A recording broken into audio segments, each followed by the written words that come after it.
जय जिनेन्द्र दोस्तों, कैसे हैं आप सब और क्या हाल समाचार। जैसा कि हमने कहा था, कोई मेजर सपोर्ट को या मेजर रेजिस्टेंस को गैप डाउन या फिर गैप अप होकर ब्रेक करना होता है, फिर वो उसी डायरेक्शन में चलना शुरू कर देता है कुछ समय तक और लंबे समय तक परेशान करता है। तो गाइस, निफ्टी आईटी इंडेक्स वैसे ही सिचुएशन पे चला गया है और अब जब ये चला गया है तो हमें पढ़ाई पर फोकस करनी है, रोना धोना नहीं करना। फिर बता दूं, रोना धोना करोगे तो जो ये चार्ट बोलता समझ में नहीं आएगा। लॉजिक के साथ चार्ट से बात करने का प्रयास करो। पहले भी जब हमने एनालिसिस किया था और उस एनालिसिस में लॉजिक के साथ ये लेवल बताया था कि ये लेवल शायद बॉटमिंग का फॉर्मेशन कर सकता है। आप देखें, उसी डॉट लेवल पर गैप डाउन किया, गैप डाउन करने के बाद रिकवरी हुई, देन फर्दर डाउन साइड शुरू। तो अब ये चार्ट की साइकोलॉजी क्या बताने का प्रयास कर रहा उसको समझो। हमने इस एरिया पे भी आपको यही कहा था कि अगर ये एरिया बचाने में सक्षम होता है तो फिर हमें वापस से अपसाइड देखने को मिलेगी या प्राइस यहां पर इस तरीके से कंसोलिडेशन पे जा सकता है। अगर ऐसा नहीं होता है तो हमने कई बार अपने आईटी इंडेक्स के एनालिसिस में यह बताया था कि नेक्स्ट लेवल सीधा 26,280 से लेकर 26,000 26,400 का जोन आता है। इसके साथ हमने आपको कई बार यह भी बताया था, जो मेजर प्राइस से बना हुआ सपोर्ट या रेजिस्टेंस होता है उसको गैप अप या गैप डाउन से ब्रेक करना होगा। तो क्या एक बार, दो बार, यह है तीसरी बार, इसको छोड़ो। इससे पहले भी इसने यहां पर आप देख सकते हैं, यहां पे भी इसने सपोर्ट बनाया 1 time, 2 times, 3 times and 4th time. अब 4th टाइम जो ये सपोर्ट बनाकर यहां से अब जो ये रिवर्सल लिया है, गैप डाउन के साथ लिया है या नहीं लिया है, इस प्राइस से बनी हुई मेजर सपोर्ट को इसने गैप डाउन से तोड़ा या नहीं तोड़ा, तोड़ दिया। तो ये एक की लेवल, तो अब यहां पे कहानी इसकी खत्म। यहां इस चार्ट की पूरी तरीके से साइकोलॉजी बदल गई है। अब नेक्स्ट की लेवल क्या आता है या डॉट लेवल, सीधे सीधे वो 26,000 से लेकर 26,400 के जोन पर आता है। तो आप कहेंगे कहना क्या चाहती हो। अरे भाई समझो, हम कुछ नहीं कहना चाहते, हम तुक्के थोड़ी लगा रहे हैं, हम तो चार्ट से बात कर रहे हैं। चार्ट अब यहां पर जो कहना चाहता था उसने यहां पर कह दिया। देन अब ये चार्ट ने गैप डाउन के साथ प्राइस से बनी हुई सपोर्ट को ब्रेक कर दिया। तो ये चार्ट कहना चाहता है कि मैं अब नेक्स्ट लेवल 26,400, 26,000 के जोन को छूने की पूरी पूरी संभावना बन रहा हूं। ये चार्ट बोलता है, मैं नहीं बोलता। लॉजिक बता रहा हूं आपको।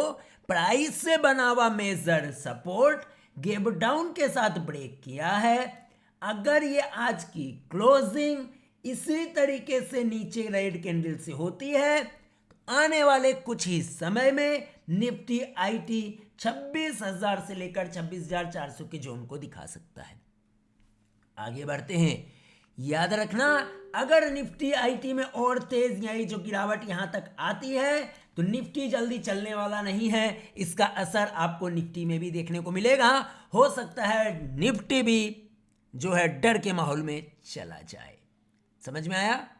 निफ्टी भी डर के माहौल में चला जाए, ऐसी संभावना बनती हुई नजर आ सकती है। तो प्राइस से बना हुआ मेजर सपोर्ट ब्रेक डाउन किया गैप डाउन के साथ। अब ये क्लोजिंग भी होने जा रही है, भारी मंदी में जाने का संकेत दे रहा है। इसके साथ लंबे समय तक ये नहीं चलेगा, ऐसी भी संभावना नजर आती है। क्या समझे? लंबे समय तक नहीं चलेगा, ऐसी भी संभावना बन गई है इसमें। वो लंबा समय क्या हो सकता है? लगभग 2.5 से 3 सालों का टाइम पीरियड इसमें बन सकता है, जिसमें ये एक लंबा टाइम और प्राइस करेक्शन करे और जनता बोले हमने तो बोला था आईटी से दूर रहना, हमने तो बोला था आईटी से दूर रहना। इस तरीके से जनता वापिस से आ जाएगी जो ज्ञान दे रहे थे। तो हो सकता है कि कम से कम 2-2.5 साल के पीरियड के लिए निफ्टी आईटी मंदी में चला जाए। अब आती है बात, ठीक है मंदी में चला जाएगा तो क्या करे? एग्जिट ले ले, आपकी मर्जी, वो आपका कॉल है, आप अपना देखो। आप अपने इमोशंस पे ध्यान दो, आप अपनी रिस्क एबिलिटी और मेंटल कैपेसिटी पे ध्यान दो। वैसे भी आपको एक सेक्टर में एक्सपोजर लेने के लिए किसने कहा? एक सेक्टर में क्यों आपने एक्सपोजर लिया? क्यों? क्योंकि आपको नजर आ रहा है तेज गिरावट हो गई है, रिकवरी अगर तेज करेगी, चूंकि यहाँ थर्ड टाइम ये यहाँ पर सपोर्ट बनाया, तो इस तरीके से ये चार्ट यहाँ तक तो ये कह रहा था कि शायद मैं बॉटम बना लिया, लेकिन अब फर्दर ये जो गैप डाउन के साथ तोड़ा, तो अब ये चार्ट बता रहा है, जैसे जैसे चार्ट बोलेगा उससे बात करो और बदलते रहो अपने आप को, अपनी ओपिनियन को बदलते रहो। अरे चार्ट बोलेगा, तुम चार्ट से बात कर रहे हो, चार्ट जो भाषा में बोल रहा है उस भाषा से आपको समझना है और उसको शब्दों में पिरो देना है। तो ये कहता है मैं प्राइस से बना हुआ सपोर्ट को गैप डाउन से ब्रेक किया हूं, जो फर्दर आने वाले टाइम में 26,000 से लेकर 26,000 जोन को छूने की तैयारी कर रहा हूं। अभी ये निफ्टी आईटी क्लियर कट कह रहा है। अब निफ्टी आईटी पे रेजिस्टेंस क्लियर कट, ये जो प्राइस से बना हुआ सपोर्ट टूटा, तो अब निफ्टी आईटी पे स्ट्रॉन्ग रेजिस्टेंस जो है वो 34,500 का मंथली क्लोजिंग बेसिस पे बन चुका है। क्या? हाँ जी, प्राइस यहां से वन डायरेक्शन में फॉल करी, एक बाउंस मारी, देन फिर से गिर गई, तो क्लियर कट आप 34,000 को भी मान सकते हो, लेकिन मैं इस कैंडल को मानूंगा 34,500 मंथली क्लोजिंग बेसिस पे। अब एक स्ट्रॉन्ग रेजिस्टेंस बनता हुआ निफ्टी आईटी पे नजर आएगा। और फर्दर अब जो ये गिरावट के बाद ये जो लेवल है 26,400 से लेकर 26,000 का जोन भी छूने को आ सकता है। क्लियर? 26,000 से लेकर 26,400 के जोन को भी निफ्टी आईटी छू सकता है। छुएगा नहीं छुएगा, यहीं से लंबा टाइम करेक्शन या मंदी में इसी जगह पे इस तरीके से कंसोलिडेट करेगा, वो हमें नहीं पता। हमने जो चार्ट जो बोल रहा है उस चार्ट से बात कर रहे हैं, वो आपको डिलीवर कर रहे हैं कि हमें चार्ट ये कह रहा है। चार्ट कहता है कि मैं चूंकि गैप डाउन कर चुका हूं तो मेरा नेक्स्ट डॉट लेवल यहीं पर आता है। ये तो एक था ही, लेकिन अब नेक्स्ट डॉट इंस्टीट्यूशनल लेवल ये आता, अगर ये टूटा तो और भयंकर त्राहिमाम ये सेक्टर बहुत लंबे मंदी की दौर में चला जाएगा। फिलहाल ये लेवल ऐसा जोन है जो 4-5 सालों के बाद फिर से ये लगभग आपको ये जोन देखने को मिला था 2023 में, ऑलमोस्ट 3 साल हो गए वापस से अगर ये जोन देखने को मिलता है, यानी कि ये 2023 का जो जोन था उस समय भी बाजार में आईटी में गिरावट आई थी, देन वापस से ये सेक्टर उसी जगह पर आकर रुकता है तो रुकता है, नहीं रुकता तो उस समय प्राइस देखी जाएगी। फिर सेम इसी तरीके से इस लेवल को ब्रेक करने के लिए सेम ऐसे ही इसको गैप डाउन करना होगा। ठीक है, अब आगे आरएसआई की बात करते हैं। अगर आरएसआई को देखें तो आरएसआई एक्सट्रीम ओवरसोल्ड जोन में चला गया है 16 का। ये एक्सट्रीम ओवरसोल्ड में चला गया, जिस कारण से ये मानकर चलेंगे कि अभी इसमें फर्दर एक ऊपर की ओर थोड़ी सी बाउंस लेगा, हो सकता है थोड़ा गिर जाए और बाउंस ले, लेकिन आरएसआई 16 का पीरियड में आने का मतलब है एक्सट्रीम ओवरसोल्ड जोन में प्राइस है। फिर से सुनो, एक्सट्रीम ओवरसोल्ड जोन में प्राइस है, या तो आरएसआई को यहां से ऊपर बाउंस मारना पड़ेगा और प्राइस भी एक बार यहां से रिटेस्ट करने के लिए ऊपर आने का प्रयास करेगी। अभी तक जो हमारे नॉलेज में या जो हमने बाजार में चार्ट स्टडी किया उसमें यह समझ में आया कि 30 से नीचे अगर आरएसआई जाता है और प्राइस भी वहां पे फिर उस मेजर को लेवल को ब्रेक डाउन करता है, तो वहां से फर्दर एक और तेज गिरावट देखने को मिलती है। लेकिन आरएसआई अगर 16 के जोन पे आ जाता है तो मतलब है कि प्राइस एक्सट्रीम ओवरसोल्ड जोन पे चला गया है। तो फिलहाल आरएसआई 16 के जोन पे एक्सट्रीम ओवरसोल्ड जोन हम मानकर चल सकते हैं। 16.32 अभी भी 16 आया नहीं है, लेकिन 20 के बाद और 16 एक्सट्रीम ओवरसोल्ड जोन होता है, ऐसा माना जाता है, ऐसा देखा गया है कि 16 के नीचे आरएसआई जल्दी जाता नहीं है। प्राइस वहां से एक बार बाउंस करने की कोशिश करती है और आरएसआई फिर 30-35 के जोन पर जाकर फिर गिरने का प्रयास करता है अगर फर्दर प्राइस में गिरावट आनी है तो आरएसआई के पर्सपेक्टिव से देखें तो आरएसआई एक्सट्रीम ओवरसोल्ड जोन पे 16 पे आ गया है। अब यहां पे ये देखना है कि प्राइस क्या आरएसआई जो अभी तक 16 भी टच नहीं किया, 30 इसमें पॉइंट बाकी है, 0.30 वो 16 पे आता है और उसके बाद ये बाउंस करता है या नहीं। क्या आरएसआई 16 के नीचे गिर जाता है? अगर गिर जाता है 16 के नीचे तो ये हमारे लिए लर्निंग होगी कि आरएसआई एक्सट्रीम ओवरसोल्ड जोन 16 का जोन जो है उसके नीचे भी जा सकता है। लेकिन अब तक ये देखा गया है 30 का जोन ओवरसोल्ड नहीं होता है, 30 के नीचे जाने पर और तेजी से प्राइस गिरने का प्रयास करती है और 20 से 16 के जोन पे ओवरसोल्ड होता है। और 16 का जो जोन आरएसआई का होता है डेली कैंडल पे, वो एक्सट्रीम ओवरसोल्ड जोन माना जाता है। फिलहाल प्राइस हो सकती है कि ये ओवरसोल्ड जोन के कारण कभी भी एक बार के लिए बाउंस मार सकती है और आरएसआई भी थोड़ा ठंडा होने के लिए 30-32 ऊपर आ सकता है और प्राइस भी एक बार बाउंस मार सकती है, लेकिन कोई गारंटी वारंटी नहीं है। बाजार है, कभी भी बदल जाएगा। हम तो आपको सिर्फ एजुकेशनल पर्पज से बता रहे हैं, कोई भी बाय सेल होल्ड रिकमेंडेशन नहीं है। मोहमाया में जाओगे फिर रोना पड़ेगा, फिर से बता दूं, मोहमाया में जाओगे फिर से रोना पड़ेगा। तो गाइस, रिस्क डाइवर्सिफाई करना आपको अच्छी तरीके से आना चाहिए, अपने इमोशंस के अकॉर्डिंग काम करना चाहिए। इस बाजार में धैर्य नहीं और पैसे डुबाने की ताकत नहीं, तो बाजार तो रिवॉर्ड देने से रहा और आप 100 में 100 टाइम सही नहीं हो सकते। अगर आपने 100 स्टॉक्स का चुनाव किया अपने लाइफ में, तो 100 में 100 स्टॉक्स में आप कभी सही हो ही नहीं सकते हैं। तो गाइस, अपने इमोशंस के अकॉर्डिंग काम करना होगा। रिस्क डाइवर्सिफाई, म्यूचुअल फंड्स को कॉपी कर लो, उसकी तरह देखो वो कैसे अपने 20-20, 50-50, 1-1 लाख, 2-2 लाख, 5-5 लाख करोड़ को 1%, 2%, 3% में एक्सपोजर में बांटता है, एलोकेशन और वेटेज कर देता है। तो आपको भी उसी के अकॉर्डिंग करना होगा, परेशानी नहीं होगी, नहीं तो गड़बड़ हो जाएगा। अब मान लो आपने आईटी में गिरावट के कारण आपने देखा इसमें हाई वेटेज ले लिया, हाई वेटेज अगर आपने ले लिया तो आप अब यहाँ पर रोएंगे, अब आप यहाँ पर डरेंगे कि हाय हाय आईटी गया, आईटी गया, आईटी फुस, आईटी के चक्कर में मेरा पोर्टफोलियो फुस, है ना। ऐसी तो पोर्टफोलियो की लंका लगी है, अभी और लग जाएगी आईटी के चक्कर में। लेकिन ध्यान रहे, आईटी अगर मंदी में है तो निफ्टी भी कभी भी शिकार हो सकता है, निफ्टी कभी भी शिकार हो सकता है। जब तक आईटी मजबूत नहीं होगा या फिर स्टेबल नहीं होगा, निफ्टी भी निकलने वाला नहीं है, निफ्टी भी निकलने वाला नहीं है, वो भी परेशान रहेगा आईटी के चक्कर में। उम्मीद है निफ्टी आईटी पर अभी जो हमने लर्निंग करने का प्रयास किया, लॉजिक के साथ उसकी साइकोलॉजी को समझने का प्रयास किया, न्यूट्रल होकर, बिल्कुल भी बायसनेस के साथ नहीं कि हमारे पास ये होल्डिंग है हम तो डर गए, अरे बाबा हम तो डर गए। डर तो तब लगेगा ना जब आपको पता है कि आपने अपनी औकात से ऊपर पोजीशन बना ली, जिस कारण से आप मेंटली और फाइनेंशियली तैयार नहीं है और आपको डर लग रहा है। इसके साथ आपने टाइमिंग किया था कि हमको 2 महीने में पैसा चाहिए, 4 महीने में पैसा चाहिए, डरना तो पड़ेगा ठाकुर। समझ में आया? फिलहाल प्राइस कुछ नहीं है, सिंपल है। अपने महत्वपूर्ण इंस्टीट्यूशनल लेवल को, एक महत्वपूर्ण प्राइस लेवल को 1 time, 2 times, 3 times and 4th times बचाया, लेकिन प्राइस ने गैप डाउन के साथ ब्रेक डाउन किया। तो अब ये इस तरीके की सिचुएशन जो आपने यहाँ पर 2022 में आईटी में देखी थी, वही सेम सिचुएशन यहाँ पर 2022 की जो सेम सिचुएशन है निफ्टी आईटी में इस तरीके से होने की संभावना 2027 तक नजर आती है और ये लेवल छूने का पूरा प्रयास करने की संभावना है। लेकिन इस बीच प्राइस ऊपर जाएगी फिर से गिर जाएगी, क्योंकि यहाँ साइकोलॉजी बदल गई है, एक महत्वपूर्ण लेवल को ब्रेक डाउन कर चुका है।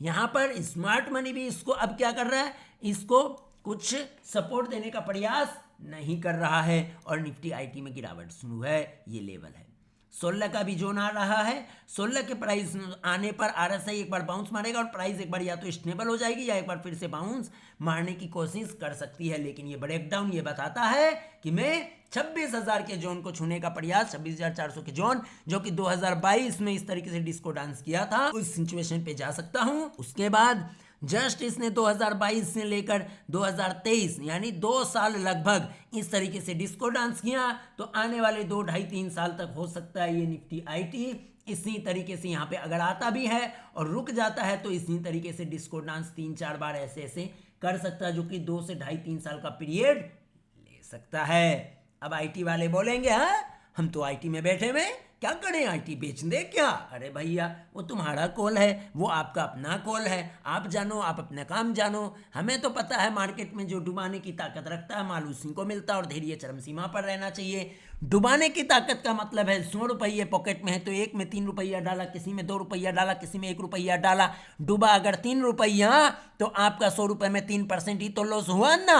और यहीं अगर आप स्टॉप लॉस खेलेंगे तो जीवन में ये बाजार आपको रिवॉर्ड देने से रहा, अगर आप एक इन्वेस्टर हैं तो। दूसरी चीज, अगर आपने 100 रुपये में 3 रुपया डाला और अब आपको लगता है कि नहीं ये बहुत लंबे समय तक मंदी में जा रहा है, तो आप बड़े प्रेम से वहां पर जो भी लॉस होता है उसको बुक करके उसी अमाउंट को न्यू अपॉर्चुनिटी में डालते हैं, बिल्कुल कंफर्टेबली एग्जिट कर जाते हैं, क्योंकि आपने डिसिप्लिन मेंटेन किया था और बिना अपनी फाइनेंशियल एंड मेंटल कैपेसिटी के अकॉर्डिंग आप साथ में गए थे, उससे ऊपर आपने पोजीशन नहीं बनाई, जिससे आप प्रेम से 25%, 30%, 40% जो भी गिरावट होती है उस लॉस को बुक कर लेते हैं, ताकि वहां अपने टाइम में ना फंस जाए। आपको लगता है कि 2-3 साल तक नहीं चलेगा, मैं तो भैया ऐसे परेशान रहूंगा, तो एक काम करता हूं, ये जो 20-30% का लॉस हो रहा है इसको बुक करता हूं, बुक करके जो अमाउंट बचा उसको न्यू अपॉर्चुनिटी में डालता हूं, फिर वहां पर उस अमाउंट का रिस्क लिया जाएगा, देखा जाएगा जो भी होता है। वो आपका कॉल है, वो आपकी पर्सनल स्ट्रेटजी है, लेकिन वो कैसे करोगे? जब 100 रुपए का माल एक में 1 रुपये 2 रुपये डाला हुआ तब तो कर पाओगे। अब 100 रुपये आपके पास हैं और 100 रुपये का 20% एक ही सेक्टर में डाल दिया या एक ही स्टॉक में डाल दिया, फिर तो आपकी कभी हिम्मत काम ही नहीं करेगी, आप तो रोते रह जाएंगे और लंबे समय तक इंतजार आपको करना ही पड़ेगा, क्योंकि बेचे तो मरे, ना बेचे तो मरे, एग्जिट किया तो मरे, ना किया तो मरे। समझ में आ रही है? इसीलिए अपने 100 रुपये को बराबर ढंग से बांटा करो। एक सेक्टर में 5% से ऊपर का एक्सपोजर मत लो, एक सेक्टर में 5-10% से ऊपर का एक्सपोजर मत लो, जिसमें आपको हाई कन्विक्शन और इसके साथ आपको होल्डिंग पीरियड लंबा होना चाहिए। आपके बोलने पर थोड़ी है कि आपने बोल दिया और तुरंत वो आपका सेक्टर चल जाएगा, ऐसा नहीं होता है। धैर्य चरम सीमा पर रहनी चाहिए। कोई भी होल्डिंग में मिनिमम टू मिनिमम 5 साल की होल्डिंग पीरियड आपकी नहीं है तो बाजार में निवेशक क्यों बनते हो? ट्रेडर बनो, स्टॉप लॉस खेलो, इसके अलावा कोई दूसरा उपाय नहीं है। रिस्क को मैनेज करो, बास्केट बनाओ, बास्केट को पूरा एग्जिट करो एक साथ। नहीं समझ में आया? अच्छा चलिए, वो नेक्स्ट टॉपिक में बताएंगे बास्केट गेम क्या है, ठीक है?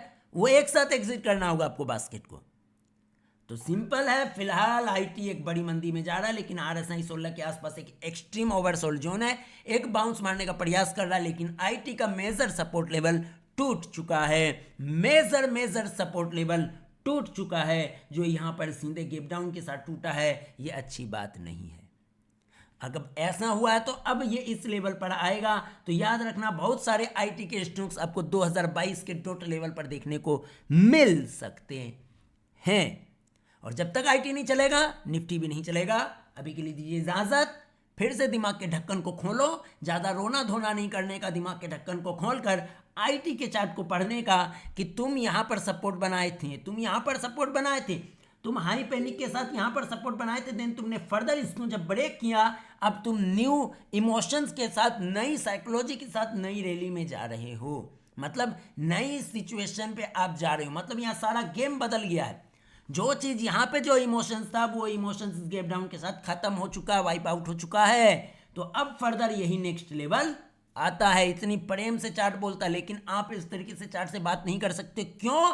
क्योंकि आप अभी सदमे में हो, आप अभी डरे हुए हो। रीजन क्या पता है? क्योंकि आपके पास होल्डिंग है, इसलिए आप सदमे में चले गए, आपका रोना धोना चालू हो गया। अब चारों तरफ लोग कहेंगे आईटी तो डूब गया, आईटी का सेक्टर ही खत्म हो गया, तो आप और ज्यादा पैनिक में हैं। अरे भैया, बाजार में ये सब चीजें झेलनी पड़ेगी, नहीं झेल पाते हो तो शेयर बाजार में आते क्यों हो? म्यूचुअल फंड वालों के साथ जाओ, वो भी फ्लेक्सी कैप वाले फंड के साथ, सेक्टोरल फंड के साथ नहीं तो फिर रोना पड़ेगा। या फिर बैंक में एफडी करो, या इन्वेट्स के साथ जाओ, 10-12% का 10%, 8%, 10%, 12% का डिविडेंड यील्ड मिलता है, रेंटल इनकम मिलता है, उन सब के साथ जाओ। गवर्नमेंट के बॉन्ड के साथ जाओ, 9%, 10% परसेंटेज में रिटर्न मिलता है। फिर क्यों आते हो शेयर बाजार में, जब इतने सारे विकल्प उपलब्ध हैं आपके पास, जहां पीसफुली आप रिवॉर्ड पा सकते हैं? तो शेयर बाजार में आने का नहीं। तो ये कहावत है, खेल नहीं है बच्चों का, तेल निकल जाता अच्छों का। अभी के लिए दीजिए इजाजत। कोई बाय सेल होल्ड रिकमेंडेशन नहीं, आपको डराने की कोई भी हम कोशिश नहीं कर रहे। और ये जो लेवल हमने अभी बताया कि नेक्स्ट लेवल यहाँ आने की प्रबल संभावना अब नजर आती है, क्योंकि ये लेवल टूटा है, तो इसकी भी कोई गारंटी नहीं कि वो आएगा या नहीं आएगा, हमें नहीं पता। और आगे जो हमने अभी बताया कि अगले 3 साल तक हो सकता है निफ्टी आईटी अभी इसी तरीके से मोहमाया करते रहे, इसमें भी हम 10,000 टाइम्स गलत हो सकते हैं। तो हमने ऐसी एक टाइम ड्यूरेशन लिया है कि जिसमें हम प्रिपेयर हैं कि हाँ अब 3 साल में इसका कैंडी क्लोज ऑलमोस्ट है, 3 साल तक ये स्टॉक इसमें जो है हो सकता है एक बड़ा टाइम और प्राइस करेक्शन एक रहे, पचाने में समय लगे, डेवलपमेंट्स को बाजार वॉच करेगा, तभी आईटी में आगे कुछ होगा। फिलहाल ये एआई के चक्कर में आईटी में लंका लग रही है, लेकिन मेरा फिर वही मानना है एआई आईटी सेक्टर के लिए एक बिगेस्ट अपॉर्चुनिटी है। अब आने वाला वक्त बताएगा कि कौन सी कंपनियां आईटी को अडॉप्ट करके उसमें काम करना शुरू करती है या कौन सी कंपनियां पिछड़ जाती है और कंडी क्लोज हो जाती है।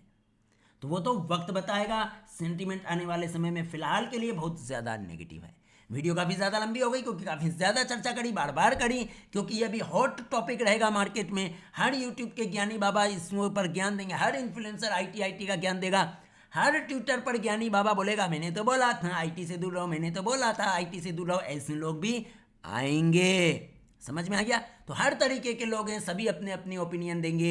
हमने चार्ट से जो यहाँ पर ऑब्जर्वेशन किया, चार्ट से जो बात करी आपके साथ शेयर कर दिया, रेजिस्टेंस की बात कर ली, मेजर सपोर्ट ये वाला जो लेवल था क्यों ब्रेक किया उसकी बात करी।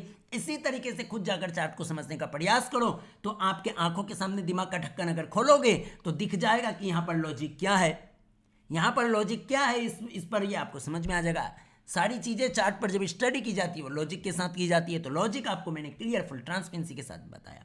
और RSI 16 पर नजर रखेंगे, क्या RSI 16 के नीचे जाता है? जनरली ऐसा देखा गया RSI 16 के नीचे